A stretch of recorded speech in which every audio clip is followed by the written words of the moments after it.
Assalamualaikum warahmatullahi wabarakatuh. Terima kasih Kiai atas waktu dan kesempatan yang diberikan. Baik, saya langsung saja untuk mempersingkat waktu. Saya Arif. Nama lengkap saya Muhammad Arif. Pertama kali saya tertarik dengan Wahabi itu ketika saya kelas 2. Kelas 2 Madrasah Aliyah atau di masyarakat dikenal sebagai SMA atau MAN.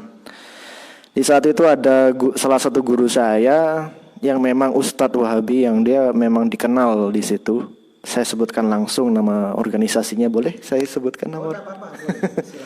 Jadi beliau ini Ustadz pembimbing atau murabbi begitu ya. Mereka menyebutnya seorang Ustadz di PKS, Partai Keadilan Sejahtera pada saat itu. Dan beliau juga lulusan LIPIA Jakarta. Kemudian mendapatkan tugas mengajar jadi guru PNS di Madrasah Aliyah. Saya sebutkan nama sekolahnya boleh, Kiai? Terserah, boleh. Nama apa?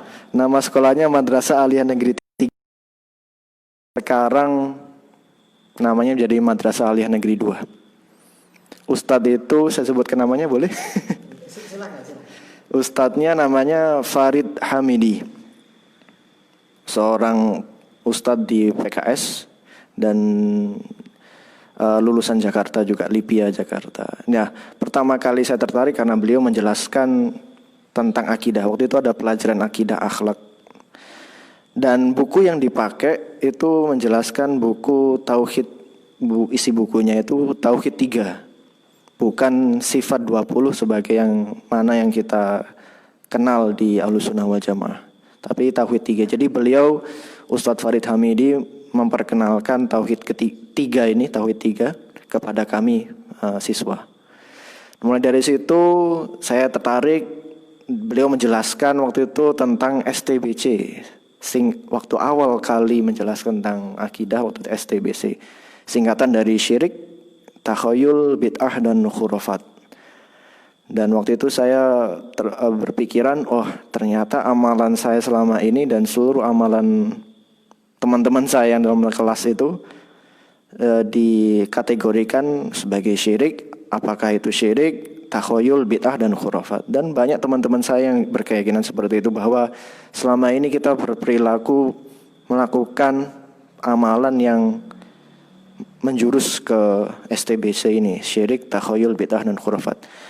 Kalau saya cerita panjang lebar nanti waktunya tidak cukup. Saya persingkat waktunya. Itu waktu saya SMA. Kemudian saya lulus. Saya kuliah di Jogja. Sebelum saya kuliah di Jogja, jadi Ustadz saya ini menjelaskan ke saya, ayo nanti hari Ahad ikut pengajian, ikut kajian begitu. Akhirnya saya ikuti saran Ustadz saya itu. Akhirnya saya ikut kajian di salah satu masjid di Kota Malang, diasuh oleh Ustadz Abdullah Soleh Al-Hadrami. Ustadz yang mendakwahkan ajaran salafi di Kota Malang.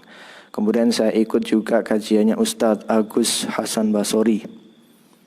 Kemudian yang punya Ustadz Agus Hasan Basori ini punya radio Al-Um di Malang. Kalau Ustadz Abdullah Soleh Al-Hadrami, beliau punya radio dakwah Islam RDI di Kota Malang. Kemudian ada juga Ustadz Andri Kurniawan dan sebagainya. Singkat cerita, kemudian saya dapat beasiswa ke Inggris S2 ya. Selama ini, selama saya kuliah, entah itu S1 di Jogja, kemudian S2 di Inggris, saya sering mendengarkan YouTube karena ustadz-ustadz ini seperti Ustadz Abdullah Soleh Al-Hadrami, Ustadz Agus Hasan Basori, Ustadz Andri Kurniawan. Kemudian yang di Jogja itu saya ikut kajian salafi Ustadz Afifi Abdul Wadud ya, Afifi Abdul Wadud, insya Allah begitu. Kemudian Ustadz Ridwan Hamidi di Jogja juga, saya ikut kajiannya beliau, salafi semua.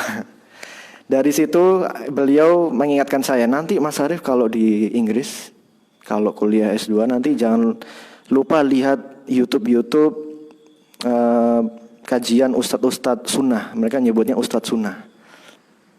Jangan lihat kajiannya ulama-ulama ahli bid'ah. Mereka sudah mewanti-wanti saya. Lihat kajiannya ustadz sunnah. Ustadz sunnah ini berarti ya mereka ustadz salaf ini. Dan mereka menyodorkan nama-nama yang menjadi rekomendasi mereka. Mas Arif, dengarkan ini ya, dengarkan link ini. Salah satu yang sering di-sharekan ke saya itu linknya Ustadz Khalid Basalamah. Kemudian Ustadz Riza Basalamah juga. Kemudian Ustadz Firanda Andirja. Itu sering, walaupun saya belum pernah ketemu beliau, Ustadz Khalid saya belum pernah ketemu, Ustadz Riza belum pernah ketemu, Ustadz Firanda Andirja pun saya belum pernah ketemu. Cuma dari Ustadz saya yang ada di Malang dan di Jogja, saya diarahkan untuk mendengarkan ceramah-ceramahnya beliau. Dan yang satu hal, saya pernah mengikuti daurah. Dalam hal ini yang menggugah pemikiran saya, yang membuat saya pada waktu itu memutuskan ikut masuk ke Salafi Wahabi adalah waktu itu ada daurah, namanya Daurah Ahlus Sunnah wal Jamaah. Waktu itu di Masjid An-Nur Jagalan Kota Malang. Yang mengisi adalah Ustadz Yazid Abdul Qadir Jawas. Ustadz Yazid Abdul Qadir Jawas yang memberikan materi di Daurah Ahlus Sunnah wal Jamaah.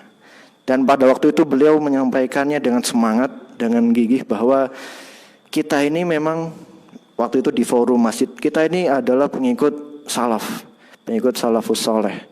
Dan kita adalah Ahlus Sunnah wal Jamaah. Di luar kita adalah Ahlul Bidah wal Ahwa. Yang saya ingat dari pernyataan beliau adalah di luar kita adalah Ahlul Bidah wal Ahwa.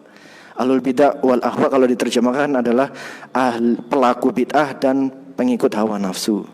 Begitu. Jadi yang menggugah saya untuk akhirnya ikut ke Salafi adalah pernyataan beliau ini. Akhirnya semenjak saat itu sampai saya kuliah di Inggris sampai 2016 ya, 2016 2018 saya masih tetap di Salafi.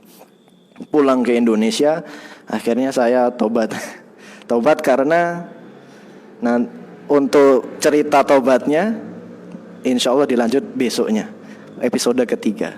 Ini saya ceritakan bagaimana saya masuk dan bagaimana saya berkecimpung di dalam Salafi Wahabi. Dulu waktu saya di Salafi Wahabi itu saya sangat keras, bahkan biasa ya, celana itu saya potong. Saya pesen ke penjahit, Mas atau Pak, itu celananya dipotong ya, setengah lutut gitu. Bahkan yang lebih ekstrim lagi, waktu saya masih SMA kelas 2. Itu kan di peraturan SMA itu kan ya wajar, namanya anak SMA berarti celananya panjang. Itu karena terlalu ekstrim saya, terlalu menelan mentah-mentah, celananya saya potong, saya taruh yang celana seragam sekolah SMA itu saya potong mohon maaf segini, selutut gitu. Yang notabene melanggar aturan sekolah. Dan saya terkenal di sekolah waktu itu, terkenal di madrasah. Wah, ini dia aliran celana cingkrang gitu. Saya dikenal sama guru-guru saya, oh ini Arif yang seperti itu ya. Sekilas seperti itu. Akhirnya terbawa sampai saya S1, S2. Dan alhamdulillah saya tobatnya ya tahun 2018. Begitu Kiai. Selebihnya cerita tobatnya besok. Insya Allah. Bagaimana Kiai? Jadi orang Wahabi itu mengaku Ahlus Sunnah wal Jamaah. Iya. Ustadz-ustadz saya semua mengklaim bahwa Wahabi adalah Ahlus Sunnah wal Jamaah. Tapi mereka tidak mengklaim dirinya Wahabi. Mereka pernah bilang ke saya di forum, kita bukan Wahabi, kita bukan organisasi Wahabi, kita bukan gerakan Wahabi, kita adalah Salafi. Mereka sangat bangga dengan menyebut diri mereka Salafi. Kita pengikut Salafus Soleh. pengikut Ahlus Sunnah wal Jamaah. Begitu Kiai. Hayyul hadi